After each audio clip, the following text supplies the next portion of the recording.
masih menunggu info lebih lanjut apakah offline, online, dan seterusnya seperti itu. Jadi kita masih pastikan, tapi kalau misalnya ini kita perlu mencari ruangan sebenarnya.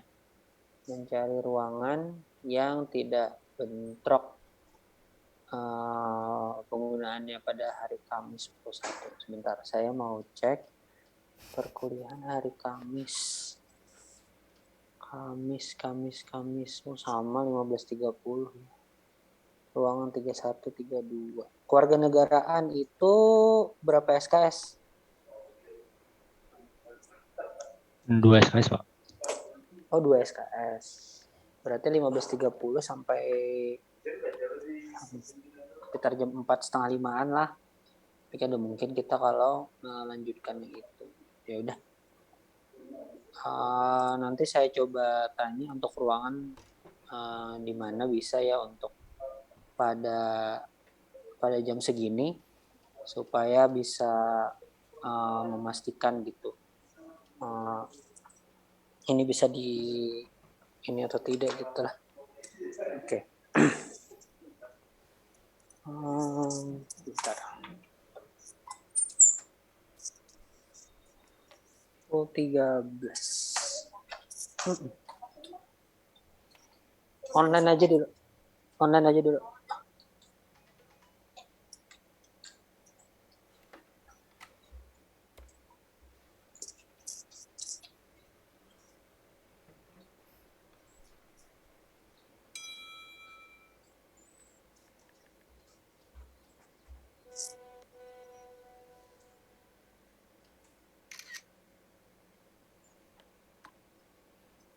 Oke.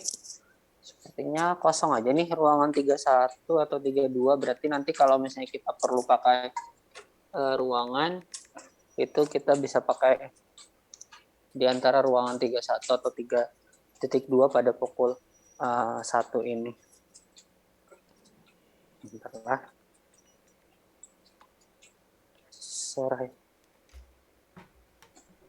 Soraya Indah. Dati. Halo? Iya, Pak. Kamu kalau jam 1 ini ada bentrok kuliah lain kah? Enggak ada, Pak. Kosong. Oh ya udah. Oke. Nah, jadi ini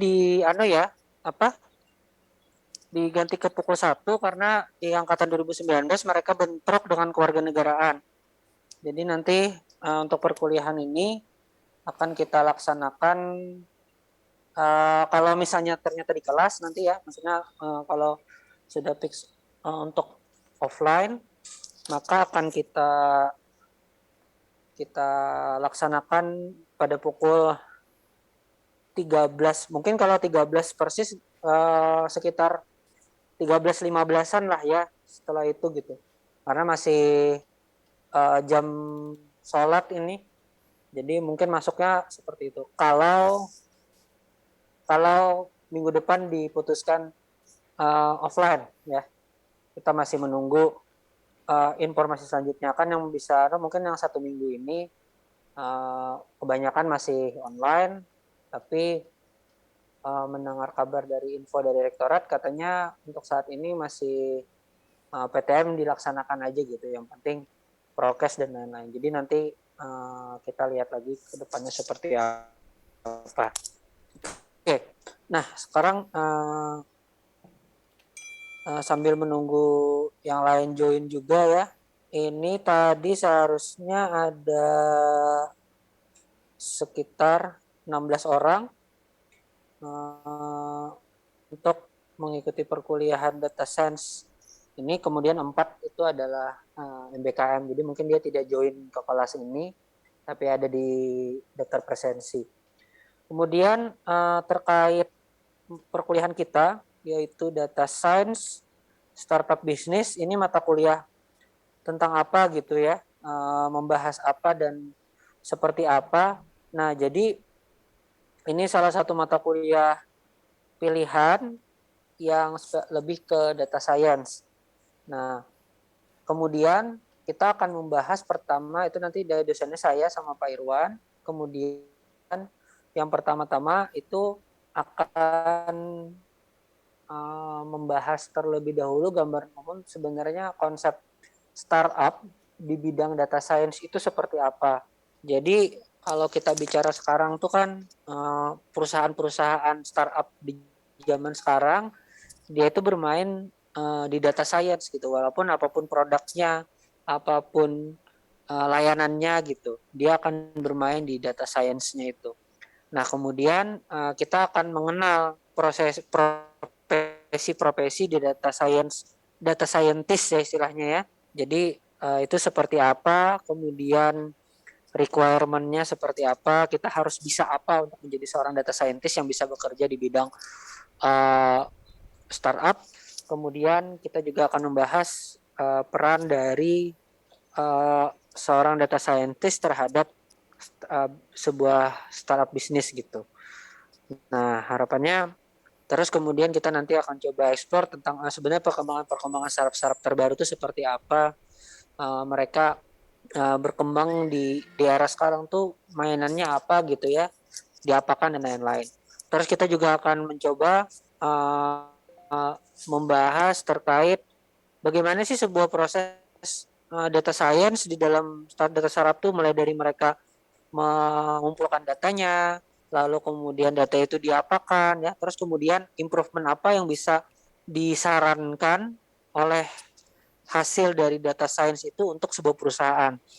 Jadi nanti peran data science itu di sekarang tuh sangat luar biasa, sehingga bisnis pun misalnya tahun depan rencananya mau diapakan, terus misalnya harga penjualannya diapakan, itu sudah melalui proses research data science ya, sudah diperhitungkan. Kalau sekarang diatur misalnya diskon sekian sekian sekian, nah nanti pada bulan keberapa optimal diskon tersebut diturunkan atau dianukan, lalu kemudian ada algoritmanya, lalu kemudian berhasil didapatkan gitu, kurang lebih seperti itu. Nah kemudian setelah itu kira-kira ada istilahnya kan sistem dashboard ya, dashboard dalam sebuah perusahaan itu yang memberikan gambaran tentang bagaimana nih perkembangan perkembangan perusahaan kita sekarang ini. Nah lalu nanti ada istilah suggestion ya, jadi kayak semacam untuk membantu sistem decision support ya, namanya DSS, jadi decision support system.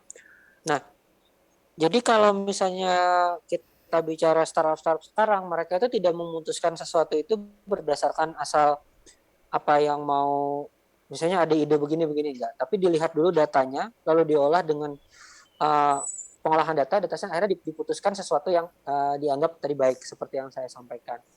Nah, selain itu yang perlu juga diinikan adalah sebenarnya data-data apa saja yang dibutuhkan di dalam sebuah startup bisnis untuk bisa mengembangkan usahanya. Nah, makanya saya pernah mungkin di mata kuliah yang lain bercerita tentang bagaimana Gojek itu memahami behavior penggunanya ya, hanya dari fiturnya dia yang GoFood, Go GoCar, GoRide gitu ya, kemudian GoPay-nya dan lain-lain seperti itu, sehingga dia bisa paham behavior konsumennya seperti ini. Kalau bulan puasa lebih banyak orang-orang akan membeli ini. Kemudian kalau misalnya masuk ke dalam akhir tahun seperti ini, kalau awal bulan seperti ini, dia nongkinya ke sini kemari dan lain-lain. Biasanya dia menghabiskan uang sekian untuk kebutuhan pokoknya, kemudian ini dan lain-lain. Akhirnya dia bisa memahami itu dan bisa secara besar lalu kemudian memberikan keputusan untuk diapakan gitu ya. Nah kita bicara misalnya Gojek ya. Mungkin kalian kalau misalnya sekarang pesan-pesan Gojek tuh mulai merasa kok ongkirnya udah mulai mahal ya gitu. Nggak kayak dulu lagi ongkir-ongkirnya, sekarang ada biayanya lagi. Payment improve kayak service fee-nya gitu. Jadi selain biaya untuk delivery-nya ada ditambahkan biaya lagi 2.000 atau 3.000 seperti itu. Nah, nilai nominal itu pun tidak ditentukan asal-asalan. Jadi mereka sudah mengkalkulasi kira-kira kalau dikasih harga segini akan terjadi penurunan atau tidak. Ternyata dari hasil proses data science-nya mereka menganggap dikasih harga segini insya Allah kita sudah sustain ya. Artinya pengguna kita akan tetap masih banyak gitu. Walaupun mungkin ada pengurangan dari sisi lain, tapi sisi penghasilan kemungkinan bisa meningkat dan lain-lain. Makanya Shopee dan lain-lain itu juga kapan mereka akan menghentikan sebuah diskon apa sebagainya, itu juga ada dasar-dasar dari data penggunanya. Ketika sudah berapa pengguna aktif atau sudah berapa triliun revenue mereka, baru mereka bisa mengatur kembali gitu ya harga fee orang dalam mengiklan di e-commerce-nya misalnya, seperti itu. Jadi itu ada. Nah, nanti kita akan bahas proses-proses tersebut secara umum satu persatu, mulai dari awal ya, gitu. Kurang lebih seperti mulai mengenal dari startup itu seperti apa sampai proses-proses yang dibutuhkan dalam startup, hingga profesi startup yang apa sih yang kalian perlu ketahui atau kalian bisa skillnya untuk bisa menjadi seorang data scientist. Nah, kira-kira itu untuk yang sebelum UTS. Nah, nanti kemudian nanti setelah setelah UTS itu akan ada sama Pak Irwan. Nah, nanti biasanya tergantung nanti dari Pak Irwan seperti apa, biasanya tuh ada project gitu. Jadi mulai kayak merancang konsep dan lain-lain untuk kalian project based lah intinya tentang data science startup business gitu. Nah, seperti itu. Nanti materi-materi perkuliahan seperti biasa, tentu materi-materi akan saya bagikan di e-learning untuk sambil apa namanya, sebelum perkuliahan mungkin bisa dibaca-baca dulu, atau misalnya ada nanti materi-materi yang perlu dijelaskan dengan bantuan-bantuan video dari YouTube dan lain-lain untuk ditonton kembali, itu juga nanti akan share di e-learning. Terus untuk pelaksanaan kelas tadi kita sepakati mungkin nanti akan startnya di 13.15 setiap hari Kamis ya, untuk sama saya. Nanti kalau sama Pak Irwan nanti coba diatur lagi untuk jadwalnya, karena kan ini tadi kasusnya adalah bentrok sama mata kuliah kewarganegaraan seperti itu. Nah, kemudian kalau untuk kelas tadi saya sampaikan kita akan laksanakan 3132 apabila memang edarannya kita diminta untuk kelasnya offline gitu, seperti itu. Jadi ini karena mahasiswanya total juga 16 orang, berarti kan tidak perlu ada hybrid-hybridan, semuanya masuk saja langsung, seperti itu. Oke, silakan ada yang mau ditanyakan terlebih dahulu.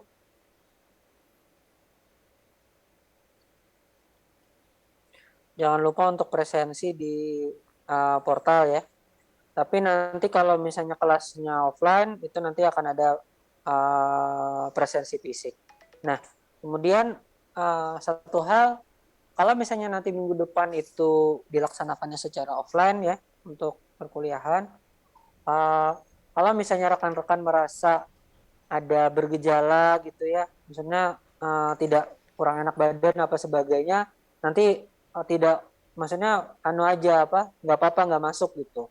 Apalagi kalau misalnya sampai positif dan lain-lain, tinggal diinfokan saja, maka tidak perlu apa namanya, nggak usah takut soal presensi dan lain-lain, karena kan kita tetap menjaga prokes kesehatan kita.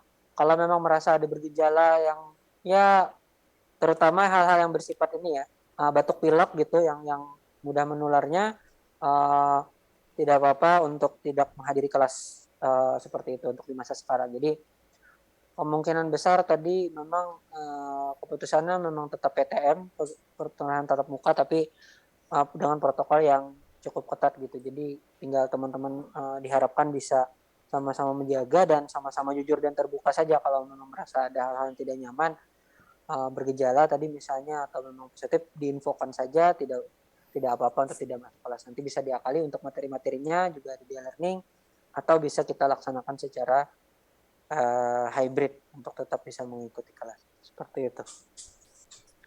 Ada yang mau ditanyakan, silakan. Pak izin bertanya. Silakan. Kalau untuk mata kuliah ini apakah ada referensi yang perlu dibaca, Pak? Untuk referensi secara umum, materi-materi yang lainnya nanti akan saya bagikan di e-learning juga. Tapi kalau buku textbooknya itu tidak ada satu textbook kayak misalnya kan kayak Jarkom tuh saya pakai yang William Starling atau apa sebagainya, itu tidak ada. Jadi referensinya itu lebih kepada jurnal-jurnal terkini sama beberapa berita atau news trends tentang startup bisnisnya itu sendiri gitu. Tapi kalau misalnya pun mau mencari ya terkait seperti ini, jadi banyak buku-buku tentang data science Tapi kan mata kuliah data science itu juga sudah tercakup di mata kuliah kalian yang kalian ikuti yang lain. Misalnya ada sosial media analitik, kemudian ada data mining, text mining, dan lain-lain itu juga tercakup di sana. Paling yang kalau mau ditambahkan itu tentang buku-buku tentang startup ya, tentang startup gitu, startup bisnis startup. Jadi nanti kalian memahami pola bisnis itu seperti apa, kemudian apa namanya, apa istilahnya itu, proses bisnis gitu. Nah seperti itu. Kalau buku textbook yang spesifik untuk saya gunakan pada mata kuliah ini tidak ada.